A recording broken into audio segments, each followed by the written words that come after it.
સમાચાર સામે આવી રહ્યા છે ધોરાજીથી। ધોરાજીના કુંભારવાડા વિસ્તારમાં નજીવી બાબતે મારામારી। કુંભારવાડા વિસ્તારમાં ગાડી હંકારવા બાબતે મારામારીની ઘટના ઘટી હતી। 25 થી 30 વ્યક્તિઓ, 2 વ્યક્તિઓને મારવામાં આવ્યો હોય તેવા આક્ષેપ। તો સામેના પક્ષે પણ 3 વ્યક્તિઓ મારતા હોવાના આક્ષેપ કરવામાં આવ્યા હતા। સામસામે મારામારી થતા પોલીસે તપાસ હાથ ધરી। ધોરાજી સરકારી હોસ્પિટલ ખાતે ઇજાગ્રસ્ત વ્યક્તિઓને ખસેડવામાં આવ્યા હતા અને વધુ સારવાર અર્થે જૂનાગઢ રેફર કરાયા। ધોરાજી સિટી પોલીસ વધુ તપાસ હાથ ધરી છે। દેખાડો થયો તો જમતા જમતા ભાગ્યો। ત્યાં મારો ભાણેજ છે, એક હું રહું છું મુસલમાનમાં, 2 જણા રહી છીએ। તો મારા ભાણેજનો મેં તો ગજી હોય ભાઈના દીકરી, ગમે એ ગજી હોય દીકરી, તો ત્યાં ગયા તો મારા ભાણેજને મારતા હતા, 2 જણા મારતા હતા। છોડા ધક્કા ધક્કી મળે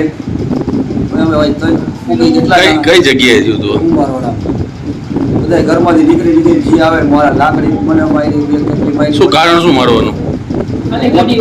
મોટર વાતો તો એના ઘરેથી નીકળી ભાણેજ તો ક્યાંક પાણામાં આઈડિયા છે પટેલના ઘર પાસે, તો ભાઈ આ લોકોને એમાં એ બોલા ચાલી થઈ રહી છે તો ઓલાને ભેગા થઈને મારવા જ પડ્યા। પંકજભાઈ ડાયભાઈ બાગડા।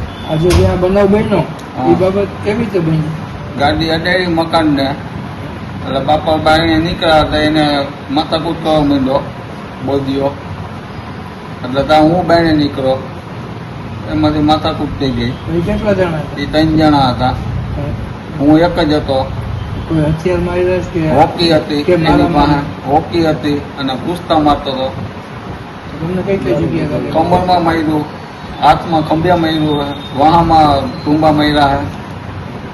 પછી એ 3 જણા એ ન્યા જતા પછી અમારા દોસ્તાર આવ્યા અને લઈને વહી આવ્યા મને સરકારી દવાખાને।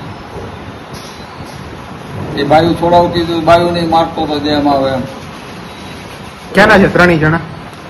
ત્યાં કુંભાવાડાના જ મુસલમાન, તમારું ક્યાં રહેવાનું? કુંભાવાડામાં ભૂખી રોડ। બનાવવાનું કારણ શું? બનાવ શેમાંથી બન્યો? ગાડી અડાડી મકાનને, એમાંથી બાપા અને બાઈને નીકળ્યા કીધું એને એમાંથી। રિપોર્ટર નયન રાવરાણી, સંબંધ ભારત ન્યૂઝ, ધોરાજી।